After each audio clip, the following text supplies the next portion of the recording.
தெரியுதா? வணக்கம், நான் உங்க டாக்டர் ஆஷா லெனின் பேசுறேன்.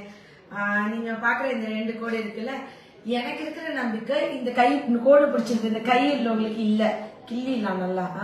ஏன்னா போய் உங்க பொண்ணு மாசமா இருக்கும், போய் கார்டு பாத்துட்டு வாங்கன்னு சொன்னா நம்ம பொண்ணு எங்க மாசமா இருக்கும், என்ன நினைச்சீங்க? நம்ம பொண்ணா மாசமா இருக்க போய் ஏன் இந்த அம்மா பார்க்க சொல்றாங்க, ஏன் இந்த அம்மா பார்க்க சொல்றாங்க, என்ன வெளியே திட்டிருக்காங்க. அது உள்ள என்கிட்டே சொல்லிட்டாங்க. நான் வழக்கமா போட்டோ மட்டும் தான் நான் போடுவேன்.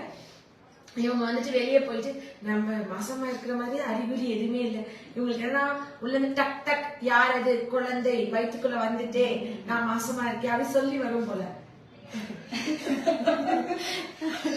இந்த விளையாட்டு எப்படி நீ டக் டக் யார் அது என்ன வேணும், நகை வேணும், என்ன நகை, கலர் நகை, என்ன கலர், இந்த கலர் சொல்லி அந்த கலர் ஓடி போய் தொடணும். எனக்கே 4 வருஷம் சென்னுதாமா பிறந்தேன், ரொம்ப தவம் இருந்தே பிறந்தேன். நம்ம பிள்ளைங்க இப்படி இருக்குன்னு எனக்கு மனசுக்குள்ளவே வரும். சந்தோஷம். சரி, நீங்க நம்ம சந்தோஷமா தானே பேசிக்கிட்டு இருக்கோம். இதுல வந்து வெளியே போயிட்டு வந்துட்டு இவங்களுக்கு நம்பிக்கையே இல்லை, அதுக்கப்புறம் உள்ள வந்து ஒரே அழுக.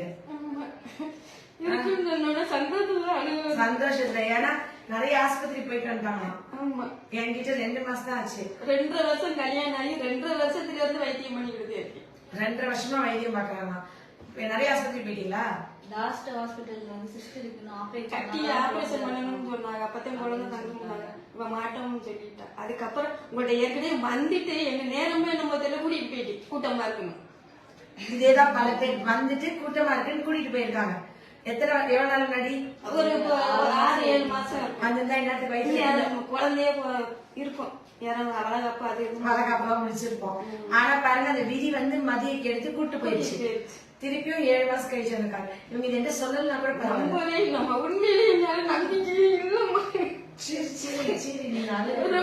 ரொம்ப அந்த பிள்ளைக்கு நீர் கட்டி வந்துச்சுன்னு சொல்லி நான் ஆஸ்பத்திரி நம்ம பிள்ளைக்கு சரி பண்ணிடுறேன். ஏன்னா எனக்கு ஏற்கனவே தெரியும் இந்த பிள்ளைக்கு வயசுக்கு வந்த உடனே வந்துருச்சுன்னு தெரியும். நான் அதுக்கு முன்னாலே இருந்து பாத்துக்கிட்டே இருந்தேன். 2 மாதத்துக்கு மாத்திரை போடுவேன், அப்புறம் விட போட மாட்டேன்றான். 1 வருஷம் வரைக்கும் நல்லா குளிப்பா, அப்புறம் வராது. கல்யாணம் பண்ணி போட சுத்தமா வரவே கிடையாது.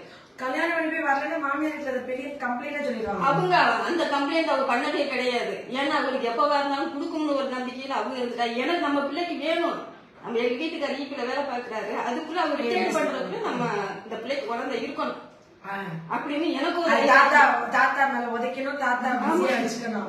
விடாமுயற்சியா பாத்தேன். கட்டி கொடுத்ததுல இருந்து விடாமுயற்சியா பாத்தேன். கடைசியில நான் உங்கள்ட்ட வந்தோம்மா 6 மாசம் போயிட்டு நம்மளோட கூட்டமா இருக்கணும் போயிட்டு அப்புறம் மனசு எப்படி வச்சு திரும்பி மறுபடியும் எங்களுக்கு நெட்ல பார்த்தோம். நாங்க ஒரு 7-8 வருஷமாவே ஃபாலோ பண்ணிட்டு தான் இருந்தோம். என்னமோ எங்க நேரம் உங்கள்ட்ட வர முடியல. மறுபடியும் ஆபரேஷன் சொன்னோடனே நம்ம இங்க போவோமான்ட்டேன். நீர் கட்டி ஆபரேஷன் பண்ணணும், சரி பண்ண வேணாம். 2 மாசம் வந்து சாப்பிட்டீங்க, அப்புறம் 2 மாசம் தான். இப்போ 3வது மாசம். 3வது மாசம் அது 39 நாள் ஆயிடுச்சு. எனக்கு போய் செக் பண்ணிட்டு வாங்கன்னு. அவங்க வந்து என்ன நம்ம பிள்ளை மாசம் வந்து நம்மளுக்கு தெரியாதா, நம்ம பிள்ளை வைக்கலையா, வாந்தி எடுக்கல, மசக்க வரல, ஒண்ணு இல்லையே, வர்றதுக்கு எனக்கு அறிகுறியா வயிறு வலிக்குதுமா, கால் கை கடுக்கும். மாசமா இருந்தா அடிவேர் வலிக்கும், இடுப்பு வலிக்கும், கால் கை கடுக்கும். அதெல்லாம் மாசம் நம்ம வர்றதுக்கு அறிகுறி நான் சொன்னேன். வர்றதுக்கு அறிகுறி இந்த மாதிரி இருக்கடி தடி தடி இல்லமா. வந்து மாசம் மாசம் குளிச்சா நம்ம பிள்ளைக்கு நின்றுக்கு 2 மாதத்துக்குதான் வந்துச்சு. சரி, நான் 39 நாள் ஆயிடுச்சு, இனிமேதான் வரும் அப்படின்னு நம்பிக்கை இல்ல யாருமே. நான் இந்த மாசமா இருப்பேன் கன்ஃபார்மா சொல்லிட்டு மாசம் கடவுள் கொடுக்கிற வரம். அது வந்து நீங்க நிறைய தடவை உங்களுக்கு இரெகுலர் பீரியட்ஸ், மாசம் பீரியட்ஸே ஆகாதனால அவங்க மாசமா இருப்போம் நம்பவே இல்லை. ஆனா கடவுள் எப்பவுமே எனக்கு கைவிடவே மாட்டார். எப்பவுமே அறிவோட ஆரோக்கியத்தோட நீண்ட இவங்க மகளே அழகான மகா, நல்ல மூக்கு மொழி லட்சம் கியூட்டா இருக்கும். அந்த மாதிரி ரொம்ப ஆசீர்வதிக்கப்பட்ட நல்ல குழந்தை உங்களுக்கு பிறந்து உங்க பேர குழந்தைங்க உலகம் போற்றும் பிள்ளையா என்னோட வாழ்த்துக்கள். ஓகே, நீங்களும் எல்லாருமே ப்ரே பண்ணிக்கோங்க. அண்ட் வந்து கஜினி மோகன் படம் எடுக்கிற மாதிரி என் கிளினிக் கொஞ்சம் கஷ்டம் தான் வந்து வெயிட் பண்ணி பாக்குறதெல்லாம்.